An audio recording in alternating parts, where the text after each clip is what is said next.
Gabriela Morán, que me está saludando por ahí en el chat. Bien, está empezando la grabación. Muy bien, entonces estamos hoy en la sesión 3 del curso Asistente de Planillas y Recursos Humanos. Les saludo una vez más la profesora Sabia Angélica Vaca Contreras y estamos pues con gusto atendiéndolos en estas sesiones en vivo. Veamos hoy de qué se trata la sesión 3. Hoy tocaremos y hablaremos del manejo de software de planillas. ¿Ya? Vamos a ver que tanto institución pública y privada pueden tener sus propios recursos informáticos, su software, ¿no? Sabiendo que con respecto a planilla, puede tener alguno muy personalizado en la institución privada, pero se tiene que vincular de todas maneras hacia el software que pone, en este caso, SUNAT, ¿no?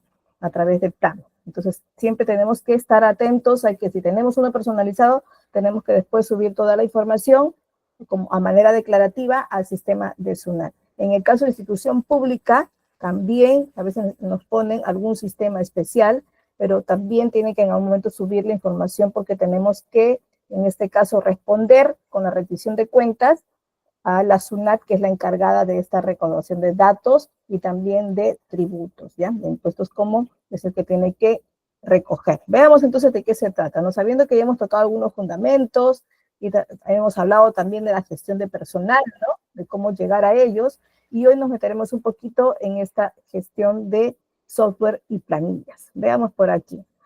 ¿Quién nos dice por aquí? Mary Kay, ¿no? Ustedes han escuchado hablar. Mary Kay es una fundadora, en este caso, de Mary Kay Cosmetics, ¿no? Se vende ahora en estas llamadas empresas piramidales, ¿no? En que se vende una asesora y le favorece a la otra, ¿no? Entonces, siempre existe este tipo de ventas también todavía que son por catálogo, ciertamente, ¿no? Entonces, ella dedicó pues su vida a empoderar, en este caso, a las mujeres y ponerlas pues en control de sus propios futuros, proponiéndoles a ellas una venta propia, ¿no? Como casi negocio propio, ¿no? Pero en realidad es un grupo que realiza esto, ¿no? Los clientes mencionan ellas que no son lo primero, ¿no? Para ellas lo primero son los empleados.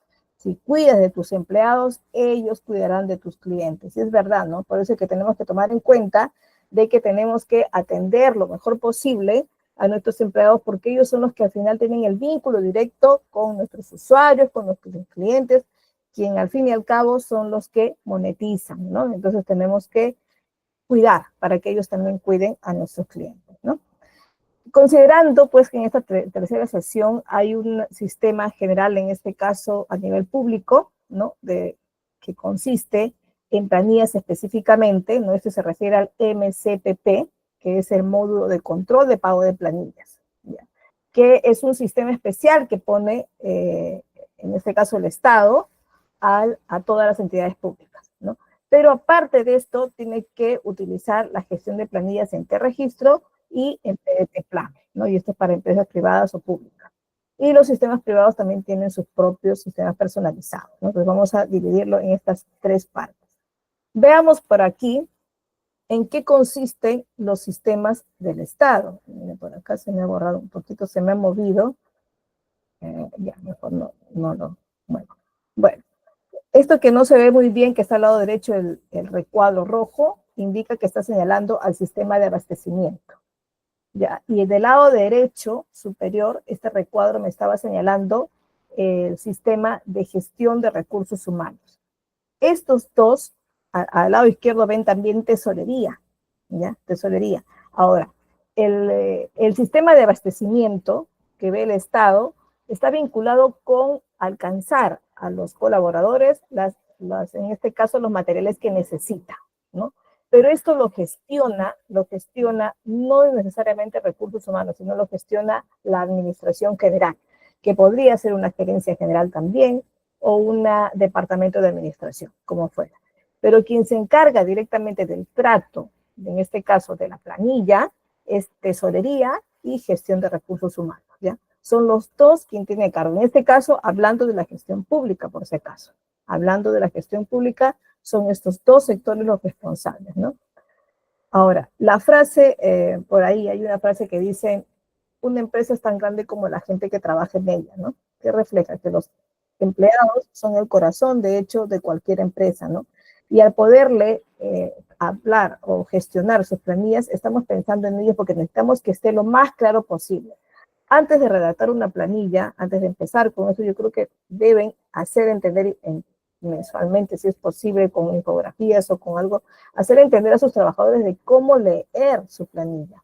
Esto es muy importante porque a veces no se entiende, ellos no entienden que la parte de descuentos no es necesariamente la de ellos. Hay una parte que es descuento del trabajador y hay otra parte que dice aportaciones. No quiere decir que ellos están aportando, sino están aportando la empresa, ¿no? En este caso, en los sistemas públicos, como les decía, todos ellos tienen un objetivo regular y particular, ¿no? Pero todos ligados al manejo de recursos públicos. Todos los sistemas administrativos tienen como entes rectores la entidad del Poder Ejecutivo, en este caso institución pública, ¿no? A excepción, y aquí está puesto, ustedes lo ven ahí en el dibujo, estamos mencionando el sistema administrativo de control, ¿no? Que está a cargo de la Contraloría General de la República. Este es el único que no controla directamente el Poder Ejecutivo, es decir, la Presidencia de la República, ¿no? Los otros sistemas está, por ejemplo, el que está involucrado totalmente con el trato de planillas y gestión de personal, es el sistema de administración de gestión de recursos humanos. Este se encarga de la política general del Estado respecto al servicio civil, ¿no? Les había dicho que todos los trabajadores que trabajamos, que laboramos en una institución pública, nos llamamos servidores públicos, ¿no? Y existe para eso una rectoría, una oficina, una institución que se encarga de tener la batuta, tomar la batuta en realidad de todas del servicio público, ¿no? En este caso se llama CERTIR, ¿no? Que es la Autoridad Nacional del Servicio Civil. Luego, Tesorería, que es el sistema administrativo de tesorería, es responsable de la administración de los fondos públicos, es decir, del dinero, ¿no? Ya, de hecho, previamente, un año antes, se hizo el presupuesto y se designó cuánto dinero va a estar separado, porque no se tiene que tocar, separado para el pago de los trabajadores, ¿no? Y es Tesorería quien se encarga de esto. Y está en este caso, tiene la rectoría, la ejerce pues la Dirección Nacional del Tesoro Público, ¿no? Y así pues cada una de estas se dedica a algún sector especial, pero si nos referimos a planillas y recursos humanos, solo tesorería y el sistema administrativo de gestión de recursos humanos, ¿no? Son ellos dos nada más. Todos tienen algún vínculo también con los trabajadores, sí, de algún modo sí tienen algún vínculo, pero quien se encarga directamente de la planilla son estos dos. Muy aparte, pues hay un sistema administrativo de control, ¿no? Es decir, realiza las supervisiones en cada momento a los trabajadores, ¿no? En todas partes, entre pública y privada, ¿no? Pero ¿qué significaría este MCPP, ¿no? En este caso, los lineamientos, ¿no? Que lo dan el módulo de control de personal y planillas del sistema integrado, en este caso de administración financiera, que es el SIAF, ¿no? Esta es una plataforma del gobierno peruano destinada justamente a gestionar esta administración financiera pública, ¿no? Y asegurar de este modo la transparencia y el uso de recursos del Estado, ¿no? El módulo es implementado, de hecho, por la Oficina General de Tecnología y la información del Ministerio de Economía y Finanzas, porque son ellos los que proporcionan el dinero que se va a utilizar para su gestión, ¿no? Ahora, las funciones principales serían, pues, uno, registrar al personal, ¿no? Registrar al personal, de todas maneras registrar al personal. Para esto nos valemos de las fichas, ¿no? De las fichas que contamos de cada uno con sus datos personales, con sus contratos, con los cargos que va teniendo, porque entonces fue pasado de oficina en oficina, los datos de sus derechohabientes también, ¿no? Entonces, dentro de las funciones que realiza, en este caso el gestor de planillas, también va a estar la elaboración propia de esta boleta de pago, ¿no? Que también es importante, ¿no? Y los reportes y consultas que cada vez tiene que, por ahí, enviar, en este caso a la dirección general o a la gerencia general, ¿no? A la más alta jerarquía de la institución, ¿no? A ver, entonces, el MCPP del SIAF, del Sistema Integrado de Gestión, es una herramienta integral, ¿no? Para la gestión, en este caso, del personal y de las planillas del sector público en el Perú.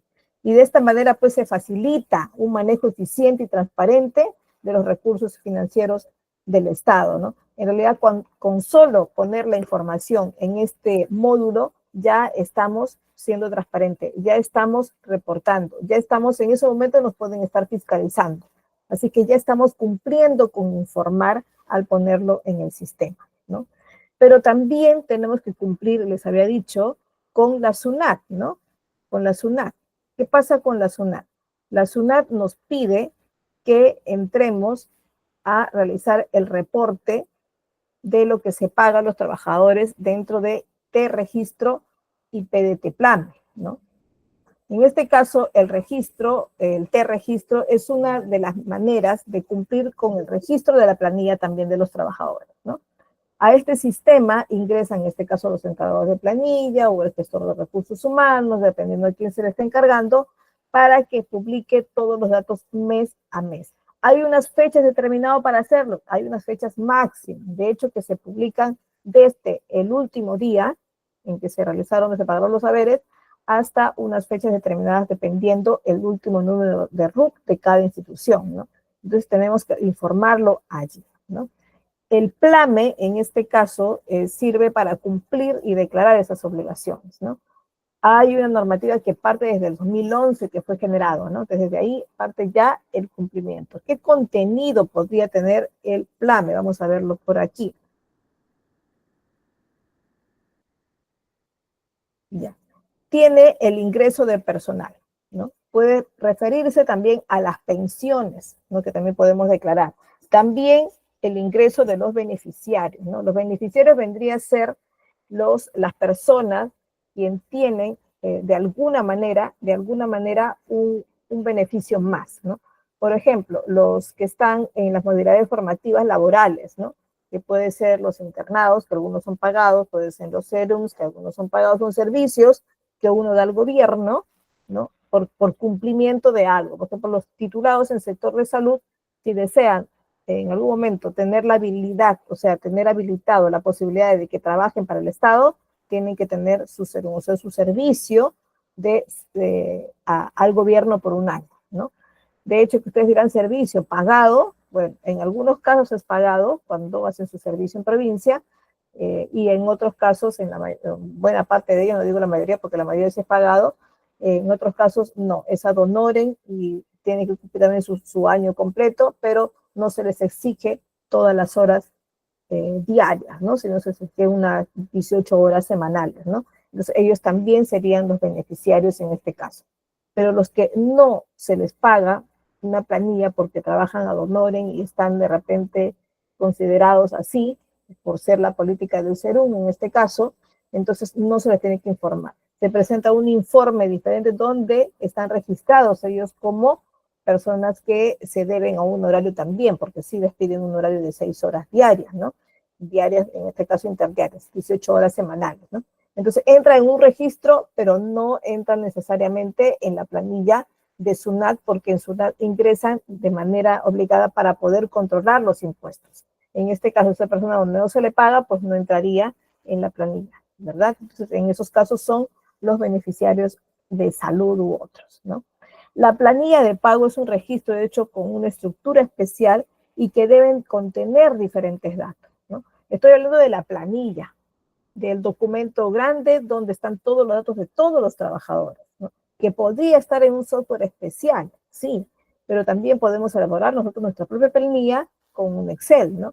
Pero tiene que tener ciertas partes o cierta información. Tener un encabezado donde debe contener el logotipo de la entidad, el tipo de empleo que tiene, el tipo de entidad también, el empleador, en este caso, todos ellos son los nombres de los empleadores, el número de RUC de la empresa, la denominación de qué tipo de planilla es, porque puedo tener varias, ¿no? Ahí existe hasta una planilla de practicantes, ¿no? Porque hoy los practicantes también pueden ingresar a planilla, ¿no?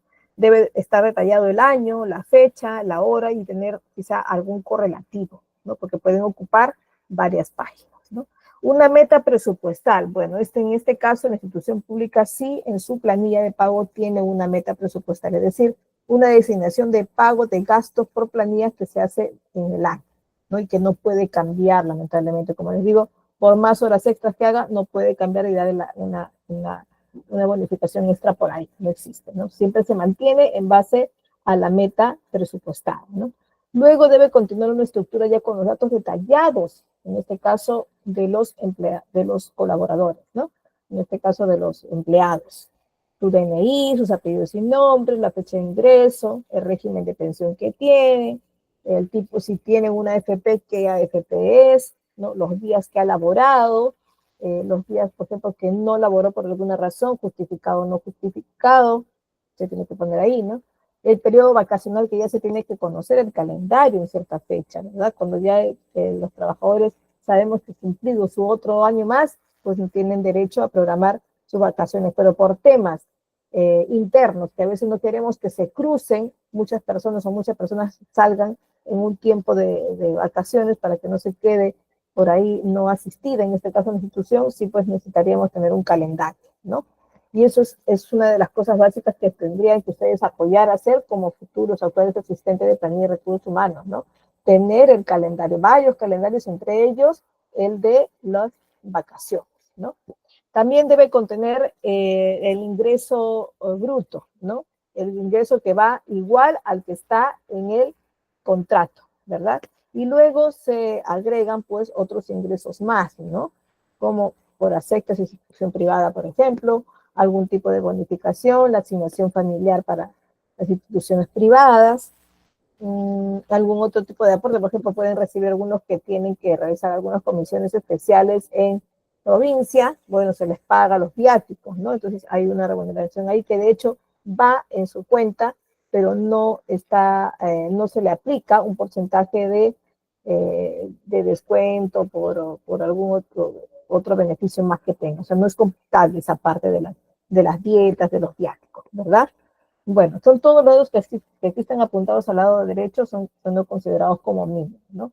Y en la boleta de pago, que es el documento que contiene los ingresos, pero personalizado, es decir, es una boleta por cada trabajador, ¿no? Y les había dicho porque tiene grandes partes, ¿no? Una de las partes que es el ingreso, otra parte los descuentos del trabajador, como son el AFP, y los aportes del empleador, ¿no? En la parte superior siempre los datos principales del colaborador, ¿no?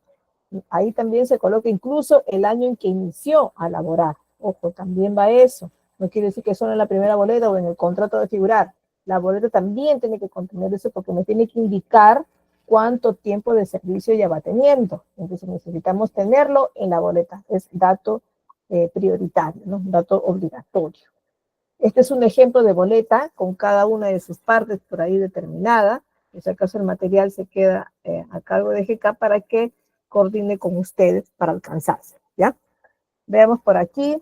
La boleta de pago es la que, bueno, para el procesamiento necesitamos, pues, que se procese luego del cierre de trámite, ¿no? Es decir, realizamos nuestra planilla gigante, que seguramente es dependiendo de los trabajadores que tengamos, y luego la cerramos, realizamos una particularidad en el sistema, ¿no? Si lo tenemos así, en el sistema, por ejemplo, de público, tiene que cerrar para recién generar, en este caso, las boletas, ¿no? Hay, bueno, esto, como les puse aquí, tiene mucha coherencia porque al tener abierta la planilla todavía queda la posibilidad de que alteremos algún dato, ¿no? Pero se tiene que cerrar para que recién diga, ah, bueno, es momento de generar la boleta, ¿no? El sistema nos permite, en este caso, el sistema público permite al gestor, en este caso de planillas, generarla de manera automática, ¿no? Porque el sistema apunta a una descarga, tiene una de las herramientas, una de las que contiene en su sistema para poder descargarlo, ¿no? Descargarlo en algunos casos de forma masiva, sí, pero individual también, porque de paso también enviamos al correo, ¿no? Porque es lo que se acostumbra enviar en la institución pública, enviar al correo su boleta de pago, ¿no? Si alguno necesita física, pues que se tendrá que acercar, en este caso, a la institución que lo generó, para que se le entregue de repente con algún sello especial, que de repente para algún tipo de procedimiento jurídico podría necesitar, ¿no? Entonces, bueno, sí hay esa posibilidad de que lo puedan tener de manera física. La emisión de la boleta se realiza mensualmente, en este caso por la unidad ejecutora, ¿ya? No todas las instituciones públicas son unidades ejecutoras. En el caso de la institución de nosotros que somos instituto público, ¿no? Tecnológico, no generamos nosotros las boletas. Tenemos el encargado de de control de personal, que es de recursos humanos, pero no genera ni siquiera la planilla, ¿no? Entonces tampoco genera una boleta. En este caso, nuestra unidad ejecutora para esto sería la Dirección Regional de Educación de Lima Metropolitana, ¿no? Porque nosotros pertenecemos al Ministerio de Educación. Entonces, ellos sí son unidad ejecutora y por lo tanto ellos sí son los responsables de emitir la boleta, ¿no? Y alcanzárnosla, de entregárnosla mediante, en este caso, correo, que es lo que se ha venido haciendo en 2020 y así se ha quedado, ¿no? Antes la entrega, pues, era de forma física y teníamos que ir o a recoger nuestra boleta o en algunos casos venían a nuestra institución a entregarnos, ¿no? Ahora, la entrega de boleta también, así sea por correo, crea una obligatoriedad mediante calendario, ¿no? Entonces, cada entidad sabe, ya conoce su calendario que envía, en este caso, SUNAT o Ministerio de Trabajo, para que cumplan con esta entrega, ¿no? Entonces, también, eso también tendría que estar dentro de nuestros calendarios, ¿no? Entonces, de manera obligatoria, sí o sí, ¿no? Si por ahí hay algún error, pues hay que corregirlo si es que lo tenemos a tiempo. Ahorita, por ejemplo, se han confundido, en el caso mío, le mandaron a mi correo, mandaron la boleta mía y la de mi hermana, ¿no? Ella también trabaja, como yo, igual en el mismo tipo de trabajo, pero en otra institución, ¿no? Entonces se han confundido nada más por los apellidos, pues me imagino, ¿no? Y está ahí, y yo me di cuenta que era la de febrero todavía, y me ha venido la de ella de febrero, y ayer me entero que a ella ni le llegó, ¿no? Entonces por ahí hay que hacer que le llegue, pero no de mi parte, sino que la misma institución tiene que hacerle llegar a su correo, ¿no? Y han caído pues en una confusión, ¿no? ¿Cómo habrá sido la confusión? No lo sabemos, porque creo que los correos sí son enviados de forma particular, ¿no? Porque el sistema no nos permite enviar correos todavía. Tiene habilitado una parte, ¿ya? Pero me parece que, o sea, tiene puesto ahí en el menú, pero todavía no está habilitado, ¿no? Bueno, ¿qué más? También debemos velar por la conservación de estas boletas. Las entidades no están obligadas, en este caso, a conservar el duplicado de las boletas. Pero ¿qué pasa si nosotros nos entregan de manera por correo, ¿no? Entonces, ellos tienen que conservar el digital también, ¿no? Y tienen que conservarlo para siempre porque a veces se pide por transparencia uno de estos documentos para algún procedimiento judicial, ¿ya? Entonces, también de esto se vale, en este caso, la institución pública, que es la que tiene la obligatoriedad de realizar este proceso desde el procesamiento hasta su emisión y conservación. El sistema público, en este caso de planillas y recursos humanos, empieza siempre con una unidad ejecutora, ¿no? Luego pasa a un módulo que está ya vinculado con RENIEC incluso, porque ellos tienen el nombre completo de nosotros y se tiene que elaborar, en este caso, o mostrar una planilla que esté vinculada totalmente con eso, es decir, con todos los datos exactos que digan de nuestros nombres y apellidos en base a RENIEC, ¿no?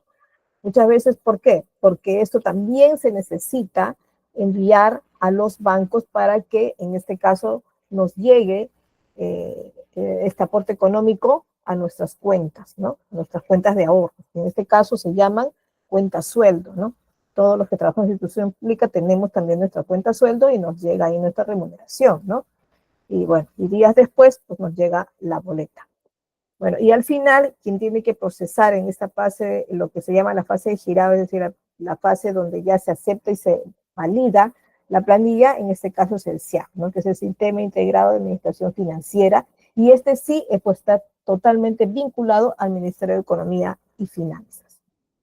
Veamos por aquí el proceso de registro, pero antes, no nos vayamos a olvidar de lo que siempre les ofrece GECAB y que deben aprovechar pues la oportunidad de también favorecerse de este certificado, ¿no? Aprovechen entonces la oportunidad y obtengan su certificado a través del Instituto GECAB. Con esto van a fortalecer su CV y van a ser destacado en su próximo trabajo. Aumentan sus conocimientos por una parte y por otra pues van a tener el aval internacional de Google Workspace for Education.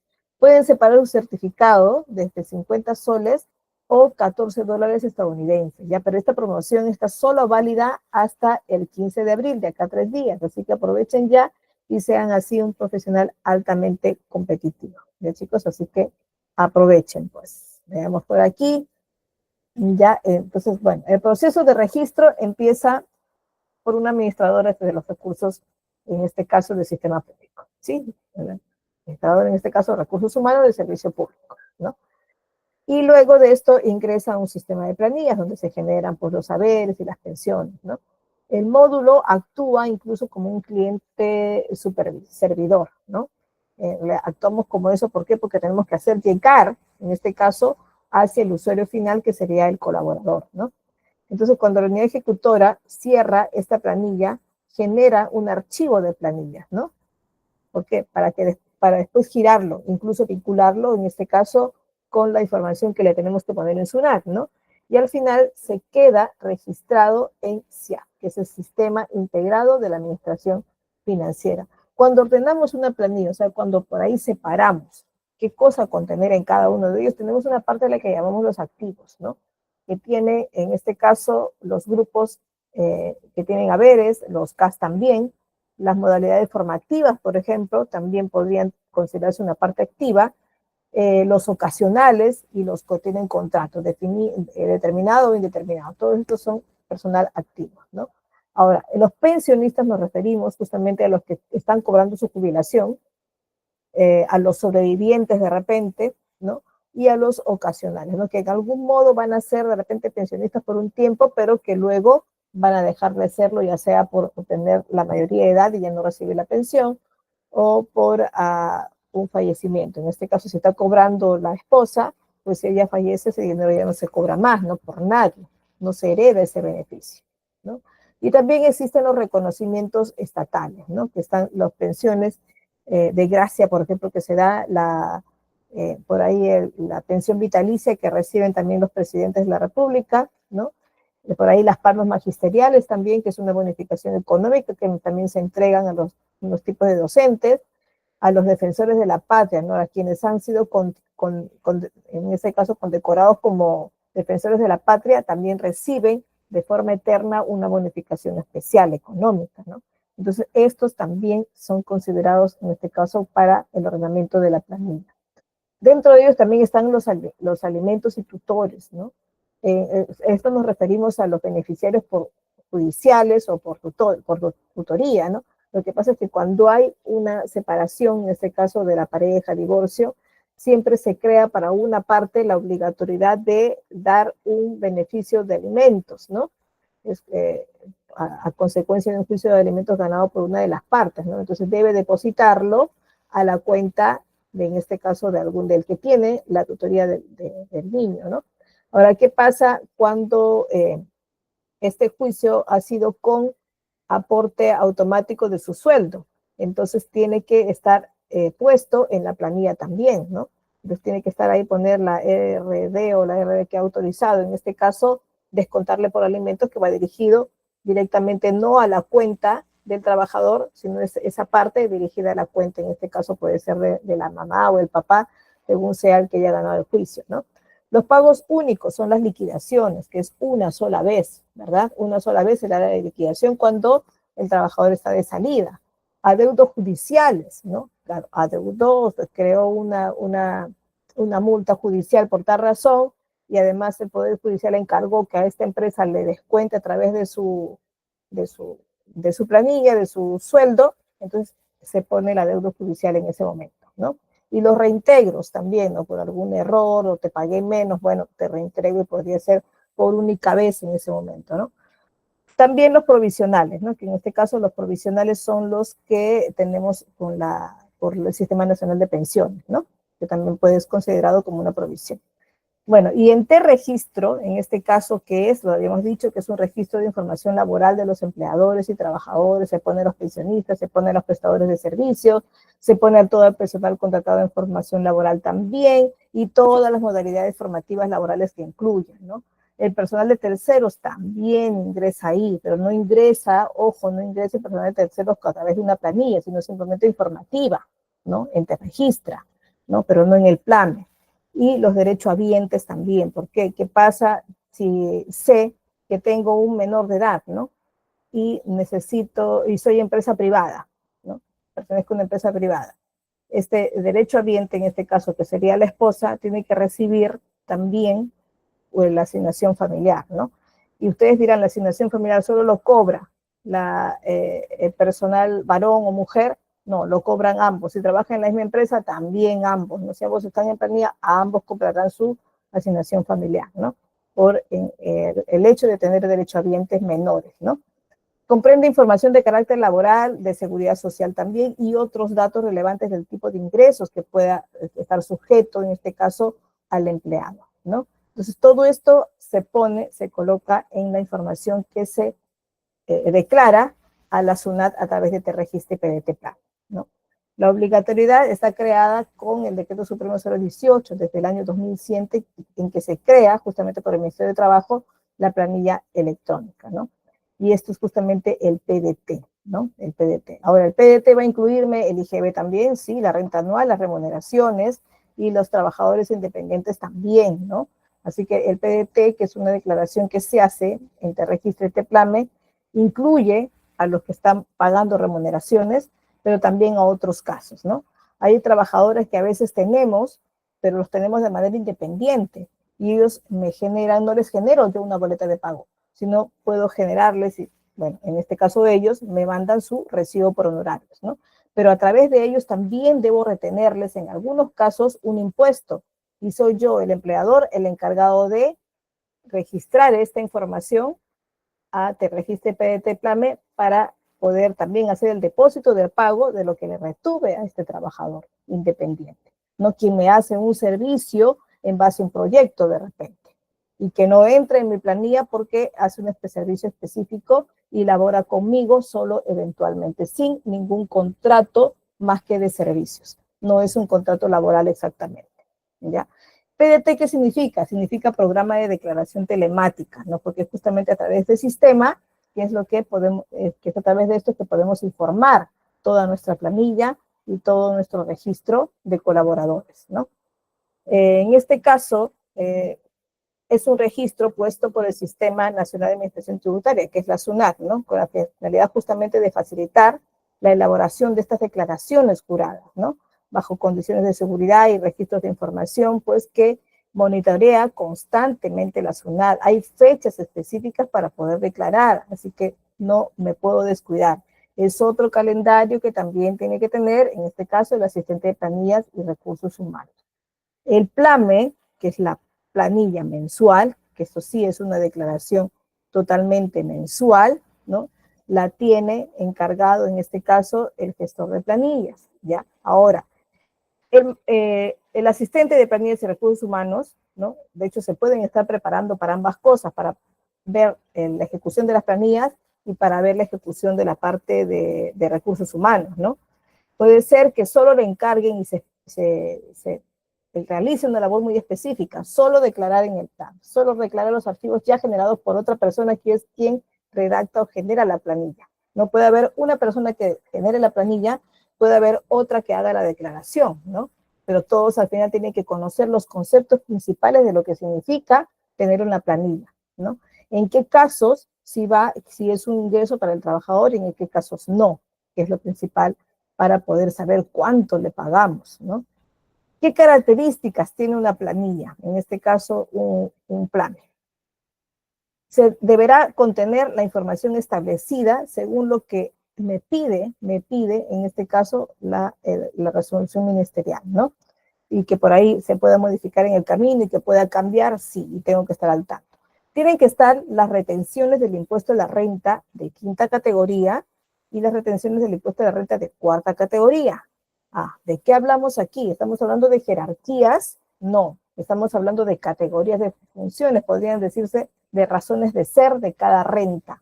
Impuesto a la renta tiene o pagan todas las personas que superan una cantidad de ganancia mensual o anual, ¿no? Pero el impuesto a la renta es el impuesto por ganar, por tener ingresos, ¿no? Ahora, ¿quiénes tienen ingresos? ¿Quiénes? ¿Los que están en planilla? Sí. Los que no están en planilla también, porque a veces de manera independiente yo presto servicios a alguien y ya no me ubico en una categoría que sea específicamente de planilla, ¿no? Sino en otra que se llama cuarta categoría. Entonces, los que están en cuarta categoría son en este caso las personas, en este caso son naturales, no son personas jurídicas, las personas naturales que prestan servicios profesionales, ¿ya? Y no están en planilla.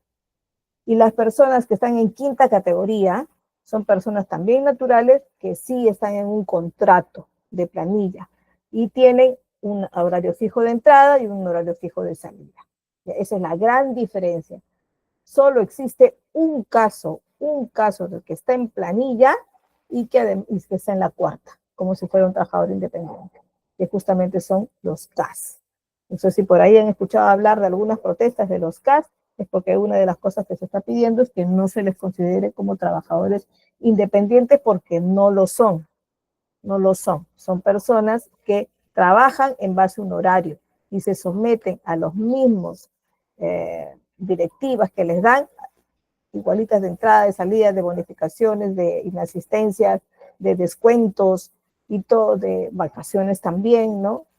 Igual al de los que están en planilla, ¿no? Igualito, igualito. Y está en planilla incluso, está en planilla, ¿no? Y los de quinto incluso. Así que por eso es una de las grandes cosas que se reclama por el CAS, ¿no? Y la información de prestadores de servicios de rentas de cuarta categoría pagadas, apuestas o a disposición de algún empleador, ¿no? Que no tenga en este caso obligación de efectuar dichas retenciones por dichas rentas, ¿no? Entonces, este empleador tiene una prestación de servicios de cuarta categoría, es decir, contrata a alguien de manera, de repente es una empresa y dice, bueno, sí, los tengo acá, ellos me van a servir ahí, y contrato a un profesional. Pero ese contrato no es laboral, es un contrato de prestación de servicios, ¿no? Es un contrato profesional, pero no es laboral. Un contrato laboral sí me dice, tú ingresas a tratadora, tú vas a depender de esta oficina y le vas a tener que pedir siempre coordinar el trabajo con esta determinada y pertenece a esa oficina. En este caso, los de cuarta no. Los de cuarta no pertenecen a una oficina específica.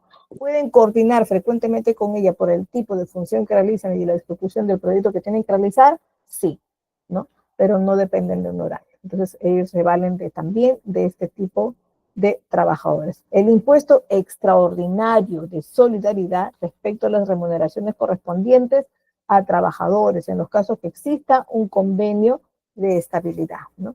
Por ejemplo, ha habido algunas bonificaciones por, por, eh, por negociación colectiva, puede ser. Ya.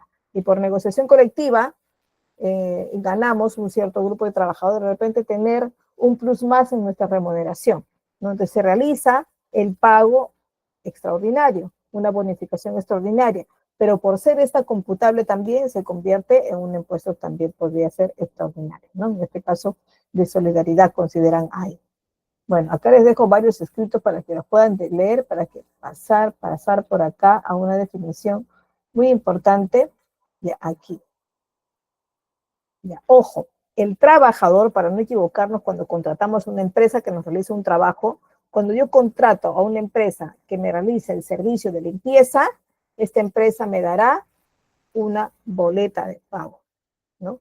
Me dará un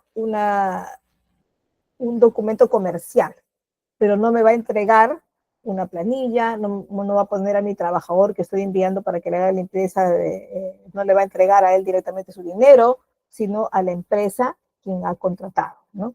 Entonces, estas son, en este caso, personas naturales que también pueden formar parte, pero puede ser una empresa también, ¿no?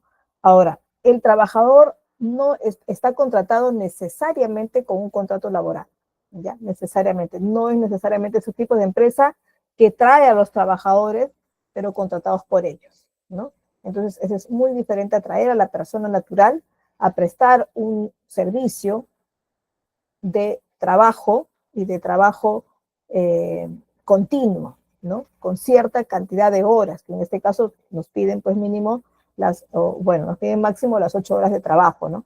¿Puede trabajar más de esas 8 horas? Sí.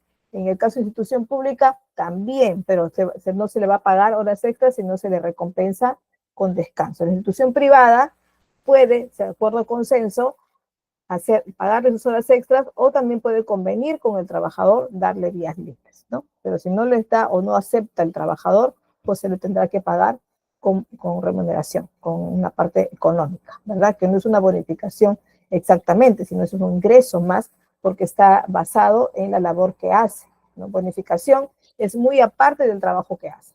Por ejemplo, la bonificación a un trabajador, la asignación familiar sí lo es, ¿no? Porque por más que trabaje más horas, siempre va a recibir el mismo porcentaje. O si trabaja menos horas, también va a recibir la misma cantidad. En ese caso es un porcentaje en base al sueldo mínimo vital, no de acuerdo al sueldo de ellos, ¿no? Entonces, el trabajador tiene el vínculo directo con la empresa por ser parte de ella mediante un contrato laboral. Ahora ustedes dirán, pero algunos de nosotros no tenemos contrato. Sin embargo, nos sometemos a un horario de entrada, un horario de salida y a veces hasta nos descuentan. ¿Sí o no? Hemos tenido varias veces estos casos, ¿no? Y esos casos, pues, se tienen que consensuar, se tienen que ponerse de acuerdo. Tiene que haber un contrato necesariamente ahí, ¿no? Entonces, porque si no, les cae la entidad fiscalizadora que es SUNAFIL, ¿no? Entonces, por ahí tienen que cuidarse mucho esas instituciones, ¿no? El pensionista es una persona natural que percibe justamente una remuneración, no, sino una llamada pensión por jubilación o cesantía o invalidez o sobrevivencia u otro tipo de pensión que pueda aparecer también en las normas legales. La principal es por jubilación. Llegué a la edad mínima para jubilarme, tengo mis 20 años, superado mis mínimos, mis 20 años de experiencia, ¿no? O de trabajo, entonces tengo derecho a una jubilación. Eso es jubilación, cuando llego a la edad de jubilación. La cesantía significa que puedo parar antes de llegar a la edad de jubilación, siempre y cuando haya cumplido mis 20 años de aportación, es decir, mis 20 años de servicio que figura en planilla, ¿verdad? Donde me han descontado mes a mes mi aportes a AFP o al Sistema Nacional de Pensiones, de cualquiera, y puedo cesar. Existen algunas razones principales para poder cesar. Han tenido alguna enfermedad grave, ¿no? Y pueden cesar porque, por ejemplo, las personas que han tenido cáncer pueden pedir cesar antes también, porque su cuerpo se dice que ya pues está con cierta cuidado que debe tener en adelante, ¿no? Entonces, se puede pedir su cese también.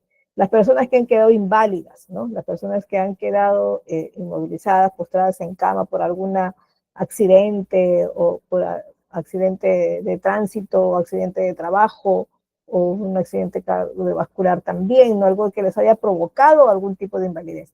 También pueden pedir dejar de trabajar, ¿no? Entonces, para esto hay muchos casos. Uno, los que llegan a la edad de 20 años y otros los que no.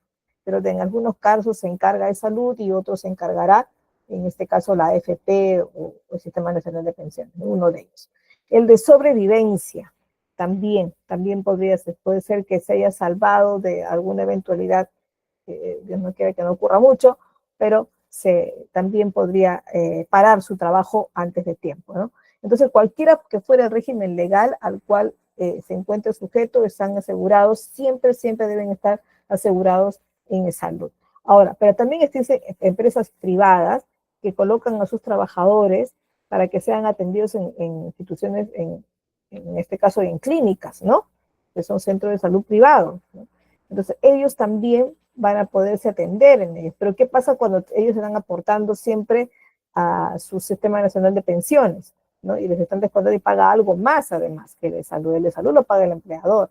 Pero cuando ellos dejan de trabajar, se jubilan o invalidan o sobreviven o tienen algún tipo de cesantía, entonces ellos continúan atendiéndose en el salud, porque así indica la norma. Tiene que continuar atendiéndose en el salud, ¿no? Ese es su derecho particular. Ya no en la clínica, a menos que siga pagando su clínica, pero en todo caso se quedan con el salud.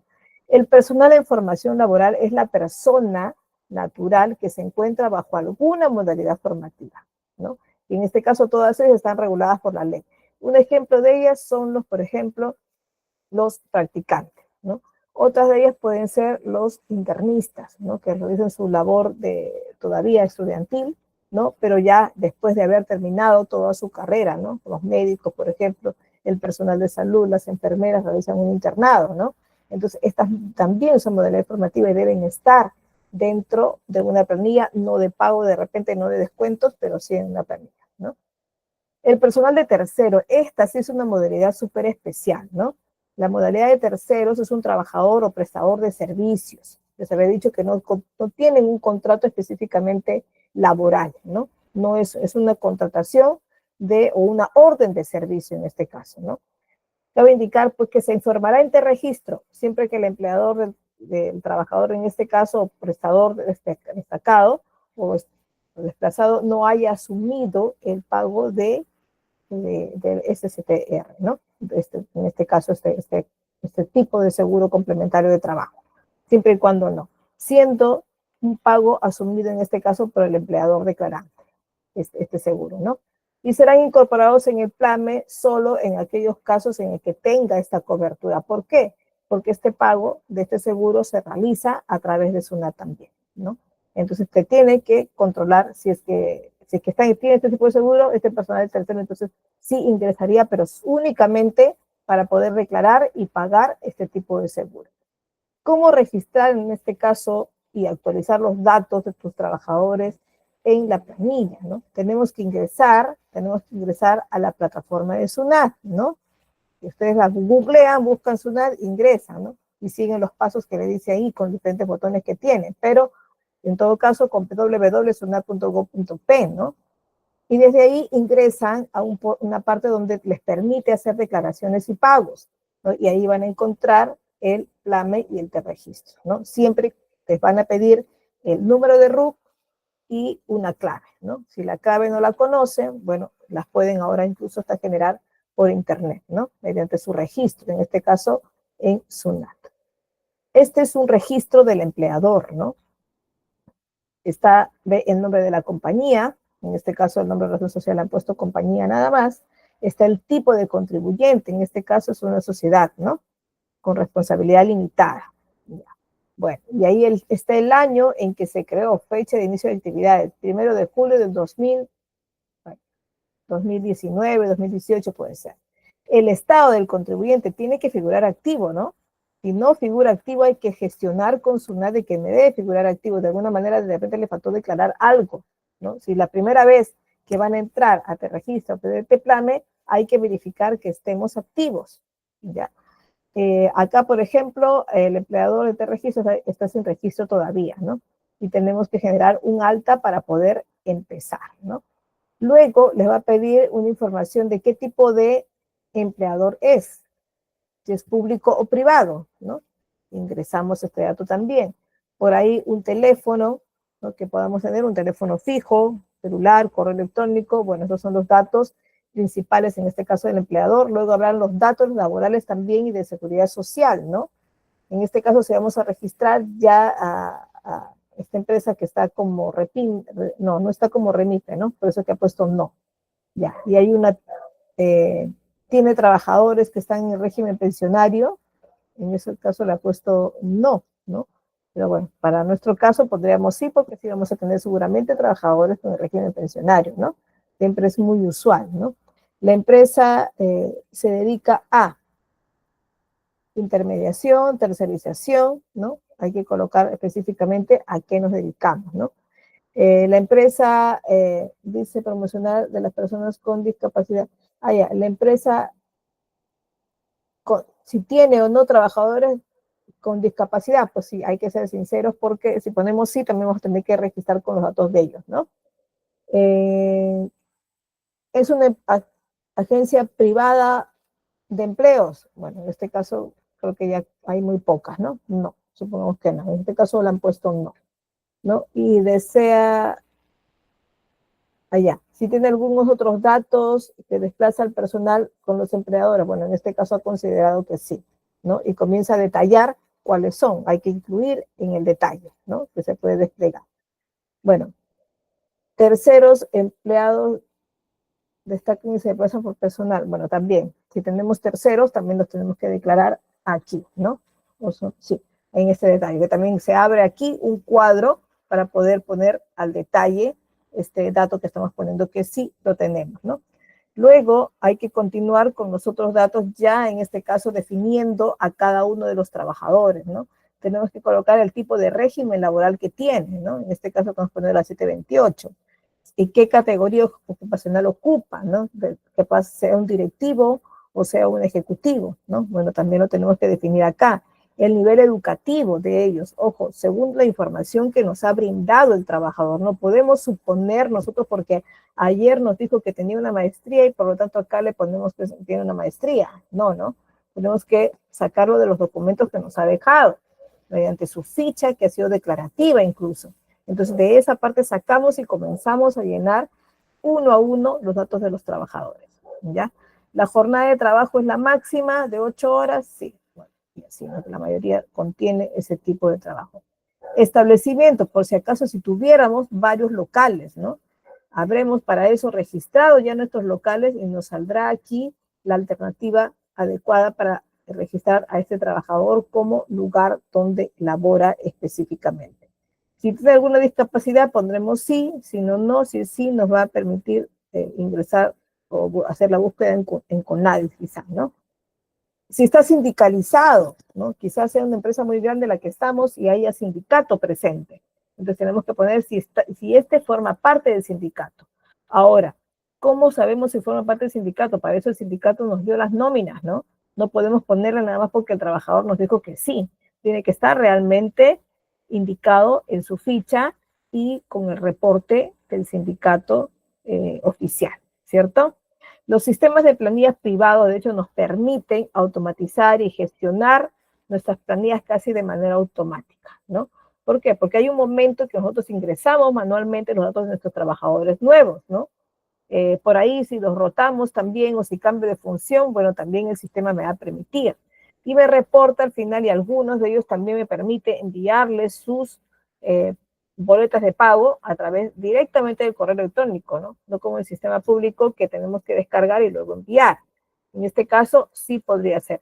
Mientras más personalizado esté, es mucho más beneficioso para la empresa, pero también, bueno, sí, más costoso, ¿no? Así que hay que considerar si nuestra empresa privada solicitamos como gestores, en este caso como asistente, decimos por qué no hay, ¿no? Y nos pesamos a veces de las grandes labores que hacemos, ¿no? Como asistentes de planilla, pero debemos también considerar y analizar si la empresa puede tener o no, si no apoyaremos nosotros en la creación de una planilla de modo Excel, ¿verdad?